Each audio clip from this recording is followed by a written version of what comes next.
तिकडे नाशिकच्या नव्यानं उघडकीस आलेल्या सेक्स स्कॅन्डलमध्ये मोठा ट्विस्ट आलाय। फिर्यादीवरच आता लैंगिक शोषण आणि अॅट्रॉसिटीचा गुन्हा दाखल करण्यात आलाय। रवींद्र एरंडे असं आरोपीचे नाव असून या घडामोडींमुळे संपूर्ण प्रकरण अधिकच गंभीर बनलंय। यापूर्वी या प्रकरणात संबंधित व्यावसायिकाच्या आक्षेपार्ह व्हिडिओच्या आधारे ब्लॅकमेल करत 12 लाख रुपयांची खंडणी मागणाऱ्या 4 जणांना सातूर पोलिसांनी ताब्यात घेतलं। विशेष म्हणजे हे संशयित संबंधित व्यावसायिकाच्या कार्यालयातच काम करत असल्याचं तपासात समोर आलं। 100हून अधिक आक्षेपार्ह व्हिडिओ या प्रकरणात असल्याचं समोर आलंय। या 2 पेन ड्राइव्ह मोबाईल जप्त करण्यात आले। सुरुवातीला 10,000 रुपयांची मागणी करणाऱ्या संशयितानं नंतर ही रक्कम वाढवत 12 लाखापर्यंत नेल्याचं तपासात निष्पन्न झालंय।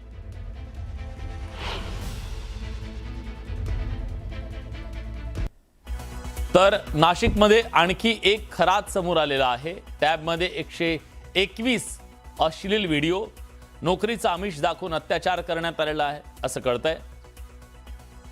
गरजू महिलांना नोकरीचं आमिष दाखवत त्यांचं शोषण केल्याचं समोर येत आहे। नाशिक इगतपुरीतल्या हॉटेलमध्ये हे अत्याचार करण्यात आलेले आहेत।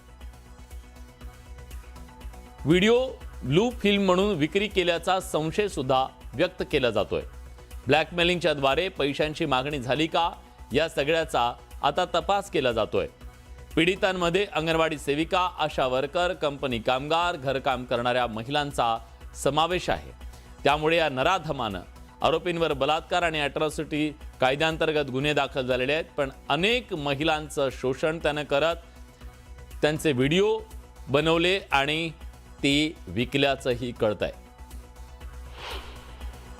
एका पीडित महिलेनं आमच्या समोर येऊन तक्रार दिल्यानं यातला जो मूळ आमच्या ब्लॅकमेलिंगच्या गुन्ह्यातला जो फिर्यादी होता त्याच्या विरुद्ध आम्ही एक बलात्काराचा तसेच अॅट्रॉसिटी कायद्याअंतर्गत गुन्हा दाखल केलेला आहे। त्या गुन्ह्यामध्ये आम्ही त्याला अटक देखील केलेली आहे आणि त्याचा पुढील तपास जे आहे ते आमचे ACP अंबड सचिन बारेसाहेब करत आहेत। आणि याच्यामध्ये आणखीन इतरही काही सुश्रूत महिला आहेत का याचा आम्ही शोध घेतो आहोत। त्याकरता देखील आम्ही एक महिला अधिकारी देखील आमच्या आहेत, त्यांची देखील आम्ही नियुक्ती केलेली आहे।